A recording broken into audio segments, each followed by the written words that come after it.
समोर येते। पुणे महानगरपालिका निवडणुकीच्या पार्श्वभूमीवर भाजप आणि शिंदे सेनेची महत्त्वाची बैठक आज पार पडणार आहे। मात्र या बैठकीत शिंदे सेनेचे पुणे शहर प्रमुख रवींद्र धंगेकर यांनाच निमंत्रण देण्यात आलेलं नाही। त्यामुळे राजकीय वर्तुळात आता खळबळ उडाली आहे। भाजप नेत्यांवरील टीकेमुळे शिंदे सेनेने धंगेकरांना दूर ठेवल्याची चर्चा आहे।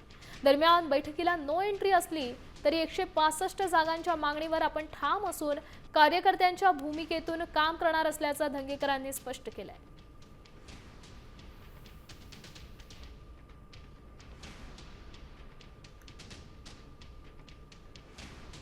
पुण्यामध्ये आज महायुतीची बैठक होतीये। मात्र या बैठकीसाठी शिवसेनेचे नेते रवींद्र धंगेकर यांना कुठलीही निमंत्रण जे आहे ते देण्यात आलेलं नाहीये।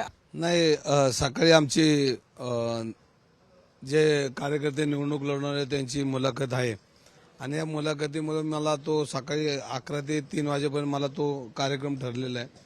आणि आता तुम्ही जे म्हटले युतीची बैठक आहे तर हे निमंत्रण आलं का नाही तुमच्या माध्यमातून मला ही बैठक असं समजलंय।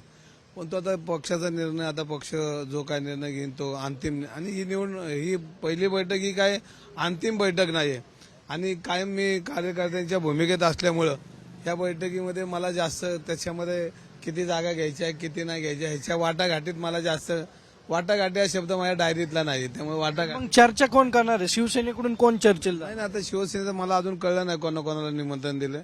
त्यानंतर मला आता दुपारी कळलं नाही, 11 वाजता कळलं कोणाकोणाला बोलवलं किंवा कुणी बोलवलं, अधिकृत पत्र आहे का काय आहे का किंवा कोणी त्याच्यामध्ये बोलतंय हे मला अजून समजलेलं नाही। कॅमेरा सुमित भोसले सह सागरवाड, साम टीव्ही।